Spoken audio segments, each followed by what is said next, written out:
The press conference wasn't scheduled until noon, but Ibrahim Traoré had been awake since 4. Not from stress, not from anxiety, but from preparation. The president of Burkina Faso stood at his office window, watching the sunrise paint Ouagadougou in gold. His uniform was pressed, his mind clear. Today wouldn't be like other days. Today, a trap 3 weeks in the making would finally close. "The French journalist has confirmed attendance, Mr. President," his aide said from the doorway. Traoré nodded without turning. "And our evidence?" "Everything is ready. The technical team tested the projector twice." "Good. Remember, no one speaks to him before the conference. No warnings, no hints." The aide left silently. Traoré remained at the window a moment longer. The city was waking up market women arranging mangoes in perfect pyramids, taxi drivers washing windshields, students in crisp uniforms heading to school. His people, the ones he had sworn to protect, not just from bullets and bombs, but from something more insidious, the quiet theft of their future. The man calling himself Pierre Fournier had arrived in Burkina Faso 20 days earlier. He carried a French passport, credentials from a respectable Paris newspaper, and a warm smile that reached everyone except his eyes. He spoke of writing a profile on Traoré, the new voice of West African sovereignty, he called it. He requested interviews with ministers, tours of development projects, access to spaces where foreigners rarely ventured. Most would have been flattered by the attention. Traoré was suspicious. It began with small inconsistencies. Fournier claimed his articles would appear online next week, yet nothing materialized. He took photographs of infrastructure, but asked few questions about it. His press credentials were perfect, too perfect for a freelancer. And most telling, he visited the same cafe near the military headquarters 3 times in 1 week, always sitting at the table with the clearest view of the entrance. Traoré didn't become president by ignoring such details. "Follow him," he had instructed his intelligence chief. "But remember, we're not hunting a fox. We're studying a wolf who thinks he's hunting us." For 2 weeks, they watched Fournier. They cloned his phone while he slept. They monitored his internet usage through the hotel's network. They documented his meetings with a supposed cultural attaché at the French embassy who was known to Burkinabe intelligence as a DGSE operative. They photographed him, photographing the presidential convoy routes. They intercepted his encrypted messages sent at 3 a.m. to servers in Paris that no newspaper would use. The evidence mounted, file by file, day by day, not just of journalism with an agenda, but of something that had plagued African nations since independence, espionage disguised as friendship. When the dossier landed on Traoré's desk, he didn't erupt in anger. He didn't order an arrest or expulsion. Instead, he smiled the small, contained smile of a chess player seeing 5 moves ahead. "Invite him to the press conference on Friday," he told his communications director. "Tell him I've finally agreed to his interview request. Tell him he'll be getting an exclusive." Now, as Friday's sun climbed higher, that plan was hours from fruition. Traoré spent the morning reviewing security reports, signing education initiatives, and meeting briefly with Chinese investors about a solar project. He betrayed no urgency, no nervousness.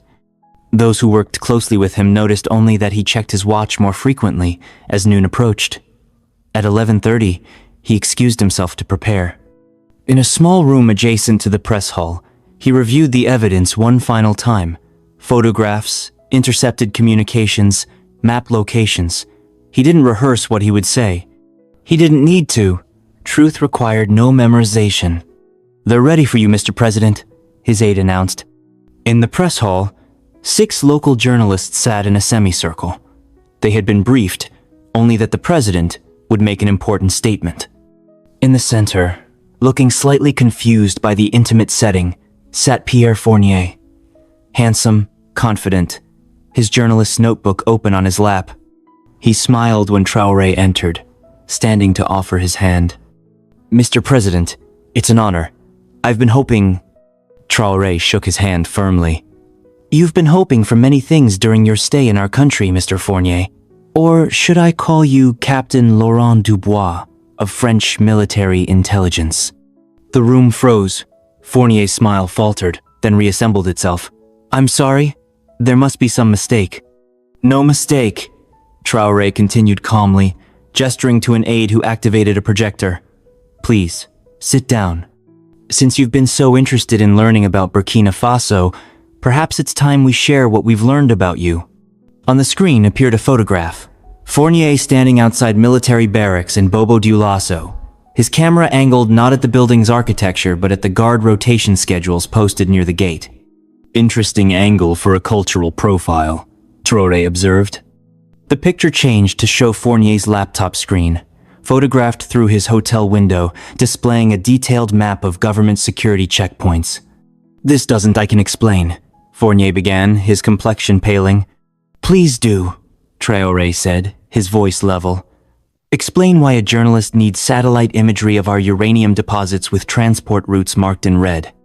Explain why you meet weekly with François Lemaire, defense attaché at the French embassy, in a safe house rather than his office. Explain these messages. The screen showed intercepted text. Primary target, maintains predictable movements. Security presence minimal at western approach. Recommend insertion point for phase 2. The local journalists gasped. One woman covered her mouth. Fournier's hand trembled as he reached for his water glass. This could be anyone?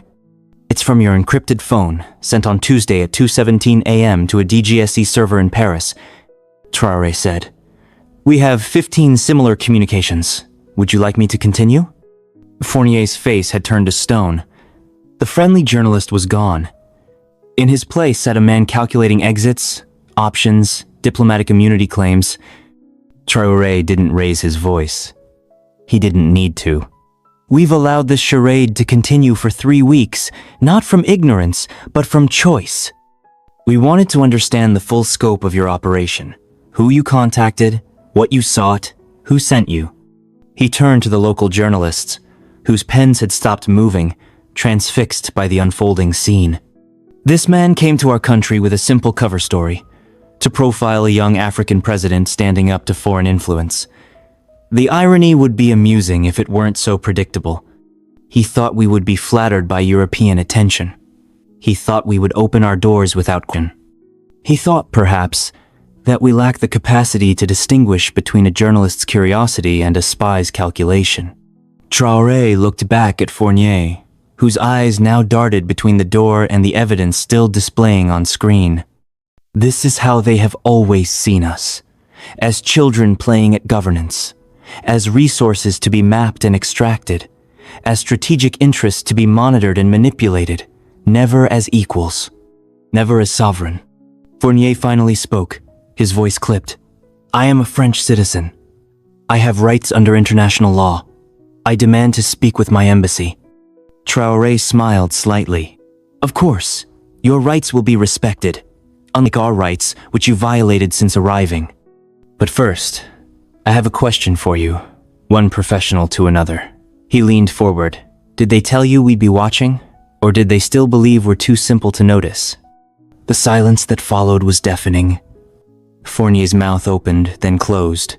For once, the man of words had none. Traoré nodded to 2 security officers who had entered silently. Mr. Fournier will be escorted to a secure facility while we review the full extent of his activities. His embassy has already been notified of his detention under Article 37 of our national security protocols. As the officers approached, Fournier stood abruptly. This is outrageous. France will not accept. France, Traoré interrupted calmly, will receive every piece of evidence we've gathered through proper diplomatic channels. They will then have a choice. Acknowledge what you are doing here, or explain to the world why they reject clear evidence of espionage against a sovereign nation. Fournier's shoulders slumped slightly. The game was over. As the officers escorted him out, Traoré remained standing, watching not the departing spy, but the local journalists, whose expressions ranged from shock to something harder to define, perhaps pride. When the door closed, Traoré addressed them directly. What you've witnessed today isn't just about one man. It's about respect. For too long, certain powers have operated in Africa as if our sovereignty is theoretical, our intelligence is limited, and our patience is infinite. Today marks a change. Report what you've seen. Share the evidence we've provided. Let your viewers and readers decide if this is how nations treat their equals and their friends. By sunset, the press conference footage had spread across West Africa like wildfire. People gathered around phones and televisions, watching the calm, methodical exposure of a spy who had underestimated the country he was sent to study. In cafes and taxis, the conversation was the same. Did you see how Traoré caught him?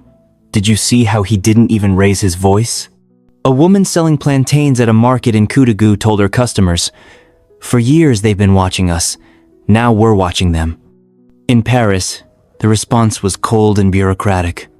The Foreign Ministry issued a statement, expressing concern about the detention of a French national and requesting consular access. They said nothing about the evidence. They offered no explanation for the maps, the messages, the midnight meetings. Their silence spoke volumes. Inside the presidential palace, Ibrahim Traoré sat alone in his office, reviewing reports of how the news was spreading. His phone buzzed with messages from other African leaders, some offering support, others asking quiet questions about how Burkina Faso had developed such counterintelligence capabilities. An aide knocked softly. "Mr. President, the French ambassador is requesting an emergency meeting." Traoré checked his watch. "Tell him I can see him tomorrow at 10 a.m. "He's insisting on tonight, sir." Traoré looked up, his expression calm but firm. "Then tell him precisely what I said. In Burkina Faso, our schedule is not determined by foreign demands. Not anymore." The aide nodded and withdrew. Traoré turned back to the window, looking out at the city lights blinking on across Ouagadougou. The sky was painted in deep purples and oranges as the sun made its final descent. He thought about Pierre Fournier, or whatever his real name was, sitting in detention.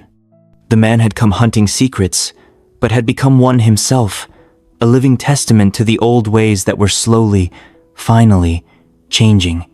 Traoré's phone buzzed again. A message from his intelligence chief. French media reporting on the arrest, calling it a misunderstanding. Traoré smiled slightly. Of course they would, but it didn't matter what they called it in Paris. What mattered was what people called it in Ouagadougou, in Dakar, in Bamako, in Niamey. And there, it already had a name, truth. He typed a response. Prepare the full evidence package for public release tomorrow. Not just to their embassy, to everyone. In the quiet of his office, Ibrahim Traoré felt no triumph, no vindication, only certainty. The world was watching now, but for once, they weren't writing the story. Africa was.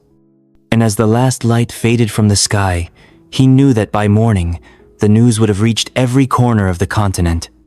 Not just that Burkina Faso had caught a spy, but that it had done so with dignity, with evidence, and without apology. The days of smiling politely while being undermined were over. The era of looking away from disrespect had ended. A new chapter was beginning, written not in the capitals of Europe, but in the heartland of Africa. That night, as Ibrahim Traoré finally left his office, a security guard saluted him. "Congratulations on catching the spy, Mr. President." Traoré paused. "We didn't catch a spy today. We caught an assumption, the assumption that we aren't watching, that we aren't capable, that we aren't equal." He smiled slightly. "And that, Sergeant, is a far more dangerous thing to catch."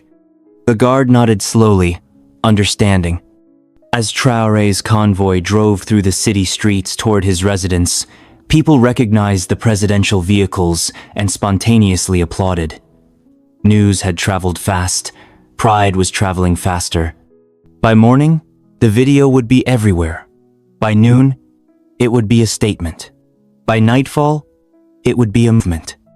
Because Ibrahim Traoré hadn't just exposed a French spy last Friday. He had exposed a system, a mindset, an era. And in doing so, he had reminded an entire continent of its power. If this message stirred something in you, don't let it end here. Subscribe to this channel. Share this video with someone who still believes Africa's story must be told by its own voice. Leave a comment below and say it loud. We are the story now.